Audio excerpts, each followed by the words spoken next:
book and read or listen along with it. And I think that was what was the greatest catalyst.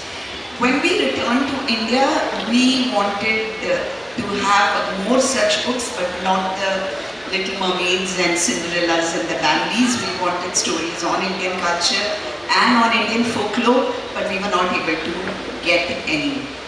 So like they say, necessity is the mother of invention. So we thought, well, if there isn't anything in the market, let's start it ourselves.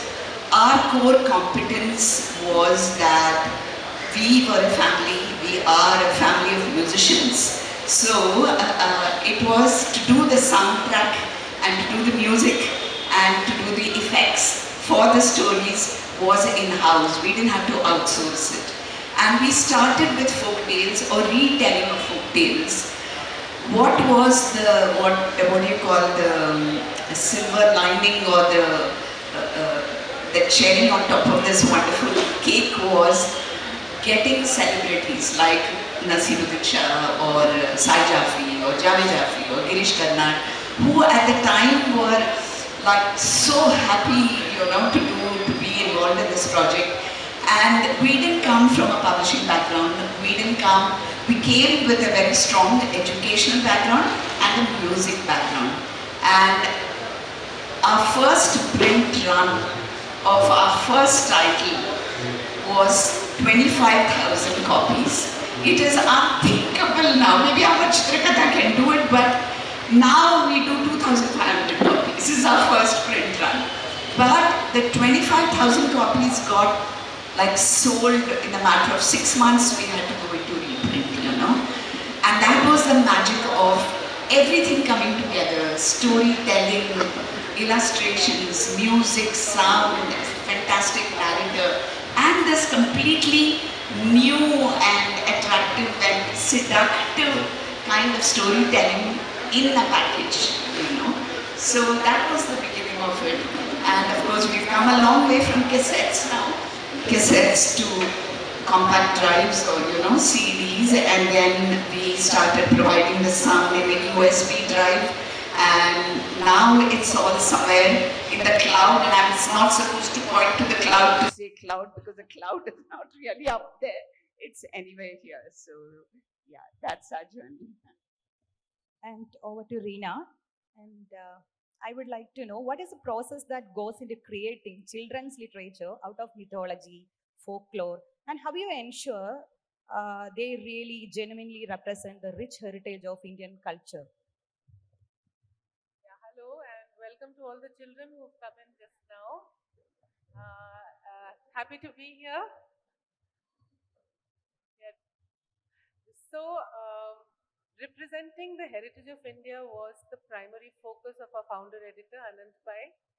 What he wanted, he realized that the children were not very familiar with their own culture, with their own heritage, and he felt that there was a necessity to tell them about our own, stories and culture, which is why we started this. And he used to say that a tree is only as deep as its roots.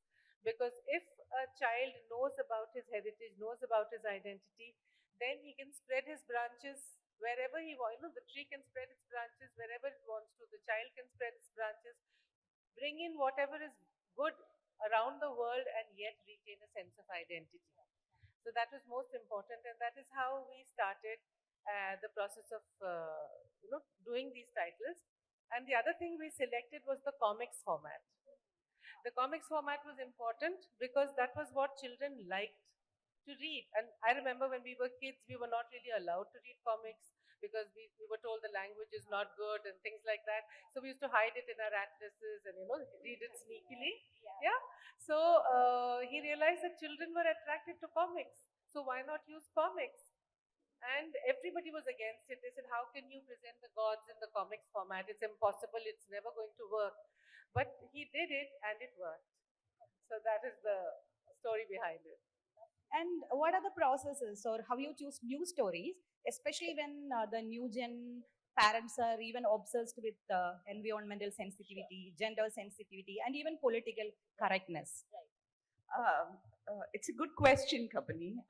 The thing is that while the timelessness of our folk stories and our traditional myths and folklore will always prevail, we also now need to start telling stories that are more contemporary and that are more connectable to the children of today. So even parents, for that matter, ask for, do you have any stories on grief?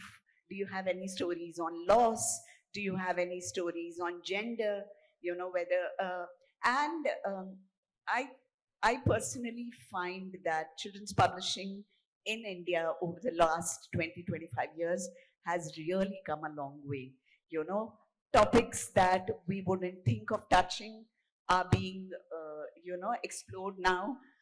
We ourselves have books that probably straddle that sensitive area of should we talk about it or should we not talk about it kind of a thing.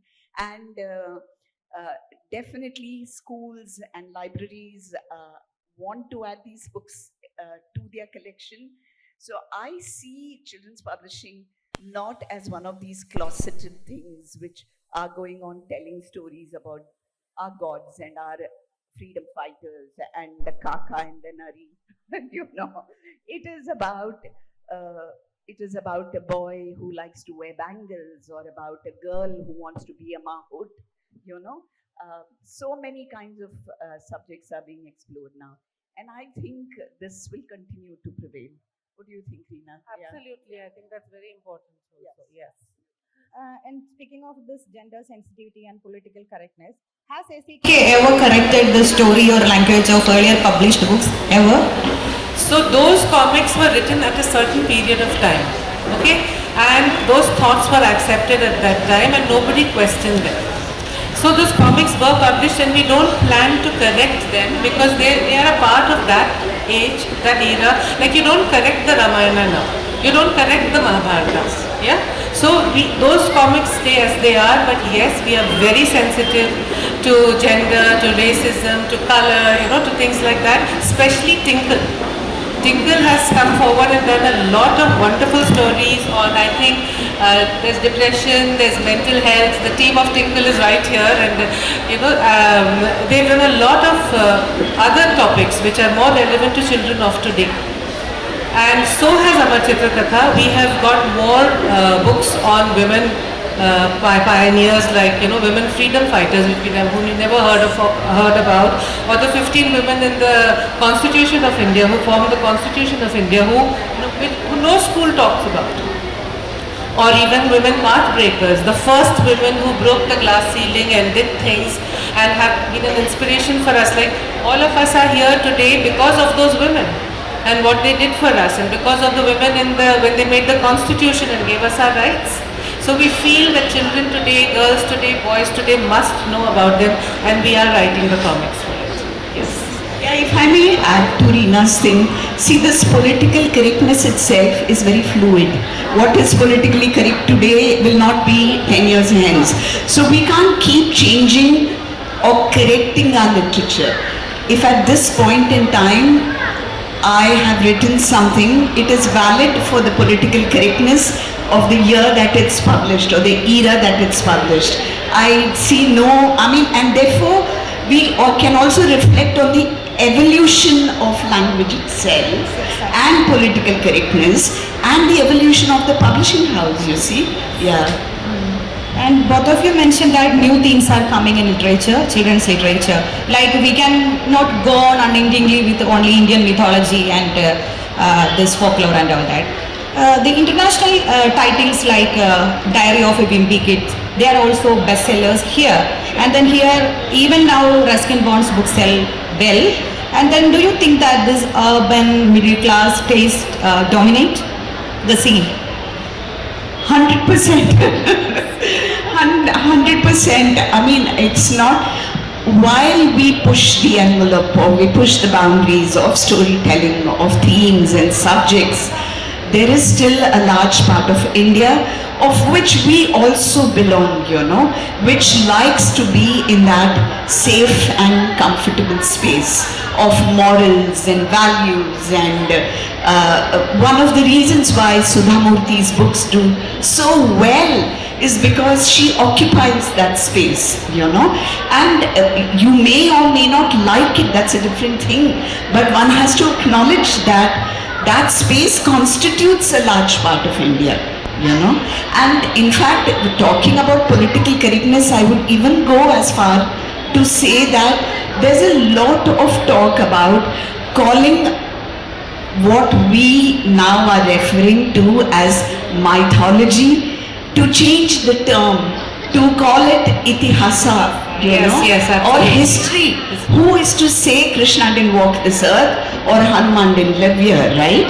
So why do we call those stories a myth? A myth is a question mark, right? May or may not have been.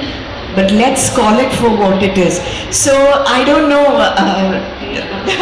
30 years ago myth was a proper term. Today I am afraid to say I publish Indian mythology, and I'm also not 100% comfortable to say it is itihasa or history, you know. So I am myself am coming to terms with it within myself as to what it needs to be called. So there's that. Yeah. Yes, that is true, you know, because even we have to tread that line between the two. It was called mythology, we still call it mythology, but we get a lot of slack for it. And we are told that it is not mythology, it is itihasa, this is history, this is part of what we had earlier. So again, we have to be careful about what we say. It's the world we're living in right now. There are lots of very strong opinions, and so we are walking a tightrope in here. And these Karadi Tales have tried out so many sub-genres like picture books, using Indian folk art like oil painting, and then folk tales, then board books, and Will You Read With Me? And you have launched a stories for rural children between 10 to 50. So will you discuss the details? So one of of course I'm proud of everything I publish, but this particular series of chapter books, which we did in conjunction with People's Archive of Rural India, which is of course run by P. Sainath, Maxis Award winner. What P. Sainath has done is he's created an online archive of rural India. And when I was going through this archive, I found so many fascinating stories there, told also from the children's point of view. And I thought, why don't we convert these? They were journalistic reports, like reports that you find in newspapers.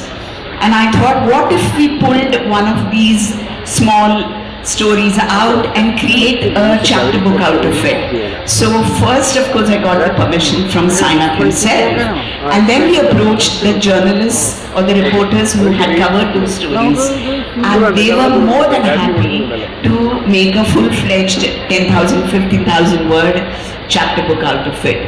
And this, we've got 10 books in the series now, and I think they are just absolutely so fascinating, Kabini. That is, I think that every child in urban India must read it, because it gives us a glimpse into the life of a rural child, things that we take for granted, and things our urban children really ought to know.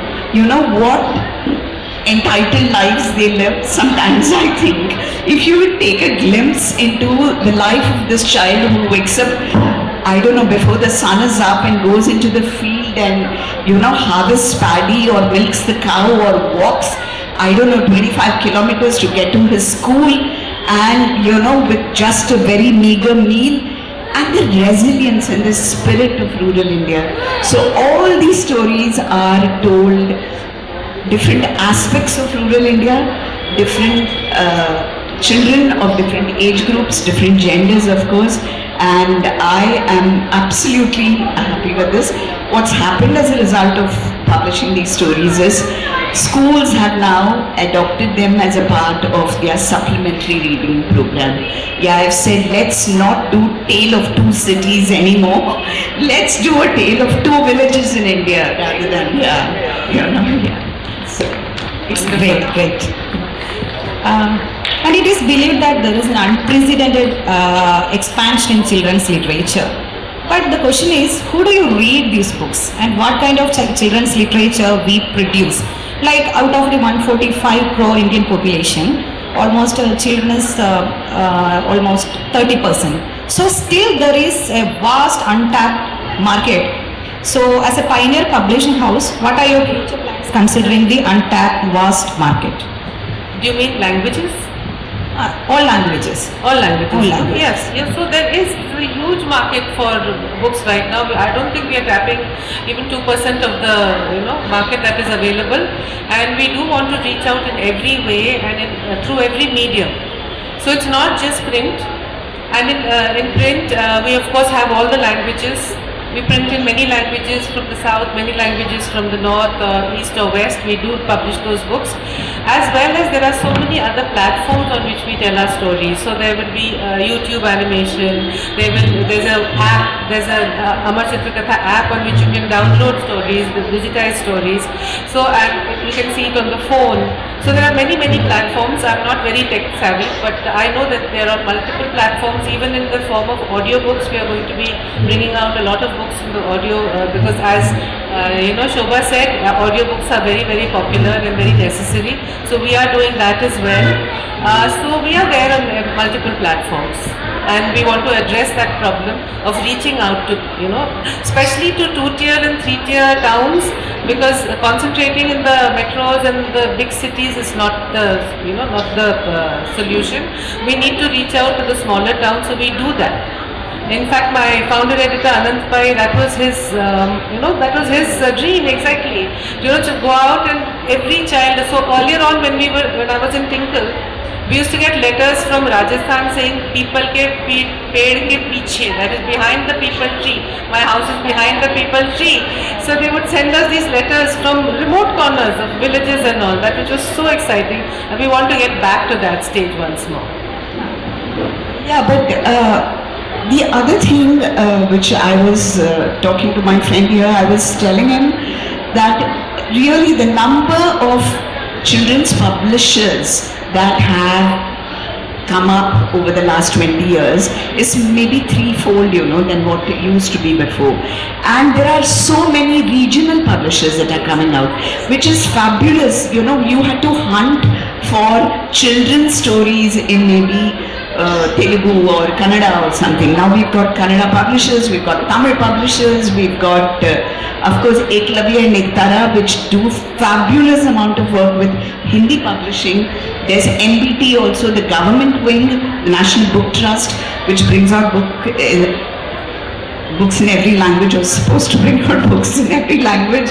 And so with the result, I think there's a kind of a concerted effort, and every publisher wants their reach to be as wide as possible. So hopefully that untapped market will very soon get tapped. Yeah. And speaking about young adult literature, and actually this is a comparatively new addition to Indian children's literature. It was the decades back in Western literature, especially Western literature. I grew up reading Nancy Drew mystery stories and all that. And Karadi Tales, you launch Charkha Classics, and then for young adults with biographies of Dalai Lama, Gandhi, APJ Abdul Kalam and all that. But when generally speak, when we speak of this young adult literature, we get a notion that they are kind of books maybe written by Priti Shenoy and all that. So to which version do you want to stick to? No, you're right.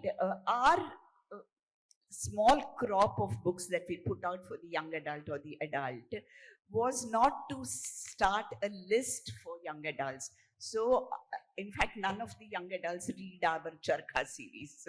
They are audiobooks, they are biographies of Gandhiji, and there's of J.R.D. Tata and things like that. No, we created those biographies only because it was a personal tribute to all these great men.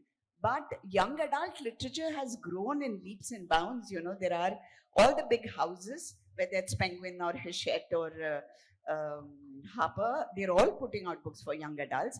And earlier, like we all grew up only on a large diet of books from abroad or authors from abroad, the scene is definitely changing, you know.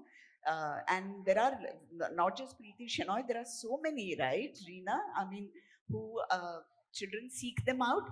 However, having said that, it's still whatever, if it's a Percy Jackson or if it is Hunger Yeah, why Games not? or Yes. the Twilight series, is what captures the imagination of our teenagers or young adults. But that transition between reading young adult books to adult books is very brief, you know, that period. So very quickly everybody moves into adult literature. Yeah. Well, we do write for 8 to 16, but our comics are read by 8 to 80, if you ask me. Because we just had the Comic Con in Bangalore, and I realized, I mean, there were so many adults who came in and said that you made my childhood so happy, and I'm still buying the books. I still buy Amar Chitrakatha. I make collections out of them, and I've got 250 comics, I've got 400 comics. So it sort of crosses over. So I wouldn't, we do write for certain age groups, like our biographies are definitely for an older child, like 14, 15, 16, but they're read by everybody. So I wouldn't say that we particularly write for young adults, but the books are being read by young adults. In fact, our major reader group is 25 to 40. Yes. So those are the people who actually, read Amar Chitra Kathas, buy Amar Chitra Kathas, and then introduce their children to the comics, and then the children pick it up. And Tinkle too, it's just grown in popularity. It reaches out to children. It addresses their problems. It makes it more scientific, more learning based. So we are reaching out to every age group there. Yeah. Going back to a point mentioned by Shobha in one of the earlier questions, and like the story of Cinderella and then saved and empowered by a Prince Charming, it's not feasible now. So, what the children's literature can tell the children about the man-woman relationship? I ask this because of my personal experience. And Kerala had a golden era of children's literature when there was a flood of translated Russian children's literature into Malayalam. So I remember reading Arkady Gaida's Blue Cup. From Blue Cup, one book is there, Blue Cup. In Malayalam, it was Neela Kappa. And then from that, I gleaned the fact that a mother can have a male friend who may not be her husband, and then her husband and kids agree to it. So I read it when I was 10, 8 or 9 and all that, and without any preaching, my young mind absorbed the fact of that basic elementary principle of gender equality. So what can the children's literature now tell children about this man-woman relationship, loss, illness, death, and then even sexuality? And like I recently noticed one book written by Karan Johar and Big Thoughts of Little Love, and which he talks about surrogacy and gender stereotypes and all that. Can we expect more books like that? Actually, our mythology is full of all this. We have all these things: surrogacy, we have relationships outside marriage, we have multiple, wives and husbands. Yeah, the So- gods have so many wives Yes, and so many exactly. And even the dalliances. people, the Pandavas have one wife, and everybody has. I don't think it's a surprise in India. We've had it all along. We've had it in our mythology. We've had it, we've grown up with it. It is all embedded in the Yes, it folk is. tales and all that. Absolutely. So, so we relate it. We relate it faithfully in the comics that we make. Of course, we may put it in a gentler kind of terminology because parents will get shocked if we put it directly, Yes, and yes. they will say, what are you doing? But the story is told in all faithfulness and brings out all these colors. But if you want to set such themes in contemporary times, I don't know. It's not about being brave enough to do it. It is about finally your books are bought for children, are bought by the parents. and how Exactly. open and how large-minded they are to introduce such a thing to the child, And then finally, publishing is a business. You want to put out a book there that will sell, you know. It's not about proving a point or anything. Yeah. It's a business after all. We have to pay our salaries, and we have to last out and have a print run. We'll be able to print so many copies every month. So yes, it is. Everything has to be considered. We all grew up on reading comics of ACK. That is in simple comic strips, and then now the trend is graphic novels and all that. Have you any plans of switching to graphic ones and about audiobooks also? Yeah, I mean, those 32 pages are actually history. Those we are only reprinting. So, what we are creating now are collections and graphic novels based on various, maybe if it's mythology, then we did one on the Shiv Puran, taking stories from the Shiv Puran, or we do somebody's life like we did Abdul Kalam, So, those are definitely, and we did one on Paramveer Chakra, the 21 heroes of the Paramveer Chakra. So that was a collection which we coordinated with the army and we worked on that. So we are bringing much bigger collections now, and yes, we can call them graphic novels. Yes, yes. And now one of the growing noted subgenre is the creative non-fiction. Then do you think that children's literature can handle contemporary politics and recent history? I think creative nonfiction is a great genre for publishing houses to explore and to do. In terms of picture books, mm, I don't know. We haven't gone there yet, and many times my team will suggest let's start a nonfiction list, and I feel that it requires more expertise in terms of subject knowledge and fact checking and all of that, and we haven't gone there. But I can see even schools taking up creative nonfiction texts to convey or to teach a complex topic or theme or subject, it makes the whole business of acquiring knowledge so much more fun. Mm. Um, we do biographies, which require a lot of research. We're talking about people. Of course, we don't do anybody who's very contemporary in the sense who's living. We use complete lives. So from the beginning till the end. So we have a complete picture. And then we go very heavily into research. A lot of research is required for this. Do you want to know anything about it? What kind of books you like? Who You has can read ask Tinkle? anything. Who has read Tinkle over here? Anybody's read Tinkle? Amar Chitrakatha? No. Okay. Thank you. Thank you. Yay for you. So we write stories for children. You must try and pick it up. Look for Amar Chitrakatha. There's a bookstore right here. Go and have a look at what we are printing, what we are making. There are lovely stories for children, and you'll really enjoy them, I think. And if you have an interesting story in Malayalam, you can, always share it with us. Yes, please do. Yeah, the story sometimes will make its way into Tinkle, Tinkle. will make it way into a picture book. So please, Ask your teachers. Ask your teachers that, okay, I have a story. Can I send it to Tinkle or can I send it to Amar Chitrakatha? And you just have to find out our email address. It's there on the net. And send us the stories that you hear from your mothers, from your grandmothers. Huh? You must be listening to stories from them, no? Amuma and all must be telling you lots of stories. So you send it to us and we'll publish your stories. We can send it in Malayalam, not a problem. We will read the Malayalam and we will make a comic out of it and we'll publish it with your name there. All right? So be a part of Tinkle, Amar Chitrakatha and Kara Details. anyway, thank you so much, Kavani. This is wonderful. Okay. Any non-kids want to ask any questions? Yes. Yes. Non-kids, yes. Yes. Big boy. He needs. Yes, yes.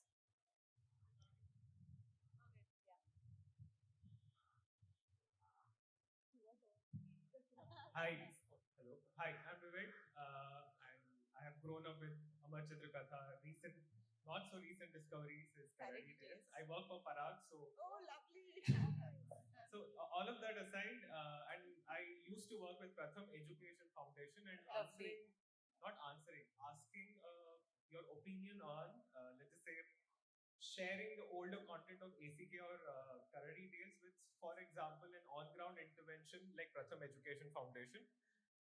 Because one of Kavini's question was, for rural audience with such a huge demography, is there any initiatives that are happening? And I just wanted to hear your opinion because, especially for-profit publishers like you, copyrights and royalties, these are bread and butter. You can't be doling out, right? So, That's is true. there any opinion or channels that you want to explore, you would like to explore, or you have an opinion around it? Anything? I think it is important because I've also written for Pratham, and I feel so happy to see my books out there for free, being read by so many children, story weaver. I would love that some of our folk tales, our shorter folk tales, we have tribal folk tales, they go out to children and they are given to them for free. So maybe we could have a discussion. Why not? Why don't you? Because so the story weaver part of it is One thing, one ball of yes, one yes, side of the yes, equation. yes. But Pratham, Education. through Pratham Education on-ground initiatives such as the Pradigi, that they have the Pradigi app. Okay. There's a lot of content flowing into that direction across nine. I mean, I myself had worked on 9 languages while I was in Pratham Education. I just in, over the top of my head, that seems like an option based on your comfort with sharing at least the older content or Yes. the backlist books Yeah. or anything. So with small independent publishers, no Vivek, where we don't do so many books, there is really nothing like a backlist. Our first titles tells even today. So, but what we have done is we have a sister company. You probably know of it. It's called Karadi Path Education Company, which has developed an English language pedagogy with the use of the content that Karadi Tales puts out.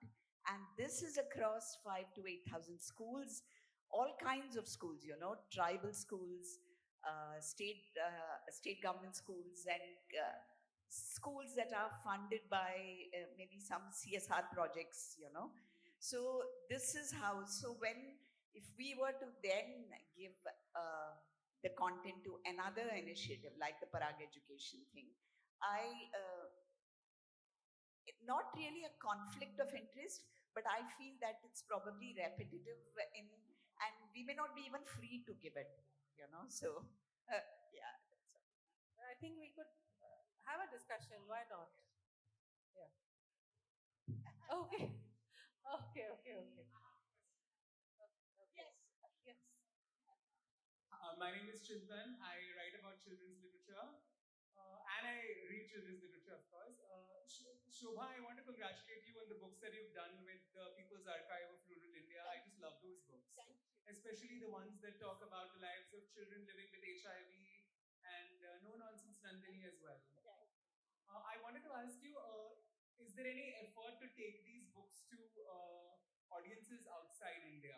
Because we consume books about people growing up in the US, in Europe, Africa, elsewhere. Do you see a market for your Pari books in other countries? Or would you just have people approach you and sell those rights instead of looking for it yourself? No, we have given the books to several agents and we've had no luck so far. What we have, however, done is we've pitched the books to filmmakers because each book will make an incredible a feature film or a short film, and there we've received a lot of interest, both from regional filmmakers as well as the Hindi filmmakers. Yeah. Thank you, Chintan. Lovely to see you here. Yes, there. Hi, my name is Friederike from Germany. It's awesome to be in India for the first time. And I have been a fellow at Chennai International Book Fair last week. And for me, it was quite surprising to see so many publishers with very innovative, dedicated books for young parents and their children. What would you say is the main age range that you make books for and that children read the most? In Germany, we would say it's from 6 to 8. That's the main age range, also because of audio. And what is your main readership? As far as Karadi Tales is concerned, we publish books largely for children for under 10, and between 10 and 14, we've got a small set of books. But this is a growing population. We are finding something very wonderful in India where schools are very proactively encouraging children to read, and books are being bought, and we see this as a good transformation that's going across India. And parents are becoming a little bit more proactive in wanting to take the children away from the screen and therefore introducing them to books, reading with them rather than just giving them the books. So, yeah, so as far as we are concerned, it's under 10. Yeah, 0 to 10. Yeah. So we have a small section for the under 7. So it's 3 to 7, and we have 3 levels of books in that for reading aloud and for starting to read. And then we have 8 to 16. That's the age we are writing for, and those are the children who buy. And the parents who have been brought up, generations who have been brought up on our comics, they come back to it. So they keep reading it, and we have grandmothers who love, picking up Amar Chitragatha and reading, or parents who love it. So it really spans a large, but we write for 8 to 16. Yes. Thank you so much. Thank you so much. Any more questions? Yeah. Here.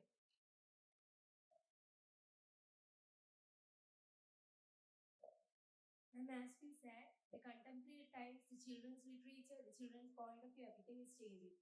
So in the next 5 to 10 years, what do you see as a difference in successful writing of children's stories? Successful is success. Accepted. Contemporary Yeah. or the See, future yeah. generation. See, as it is, there are more and more, like I said, the themes are broadening. Every publisher is trying to push the envelope into the themes that they can introduce. In the West, of course, there are picture books, even for very young children, that take on the subjects of single parenting, gay parenting, transgender friends, and things like that. We haven't come there yet, but I see it as something that will not be in the taboo list of things that are never talked about or never introduced in children's literature. I see it happening, and I see it becoming more mainstream rather than something that's kept aside in the margins. Yeah, definitely. Yeah, that's right. As Shobha said, these things will not be taboo, in the future, I'm sure. But there's one thing where we go back to the past, and that is hope. What we want to give the children is hope in the future. We see so many depressing stories, and we see the planet as it is, the conservation attempts, climate change, and all the rest of it. So we want to give children stories of hope that no, when you grow up, you are going to make the planet a better place. So we want to give them that, and that's what we aim at. completely. Well said, Reena. Yeah. Also, ma'am, I also have one more doubt. As a read,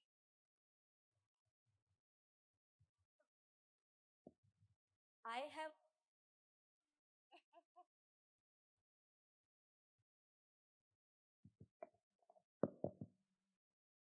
always Are you pressing the button? No. Do you want this? I have been always reading books without the use of any audiobooks as such since childhood.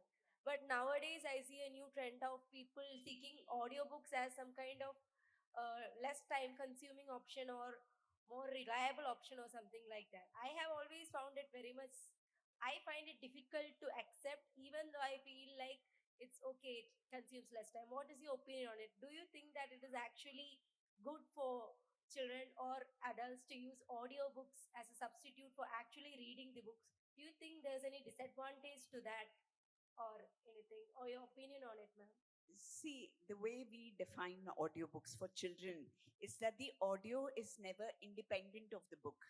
So the child listens to the story when he or she is looking at the pictures and looking at the text.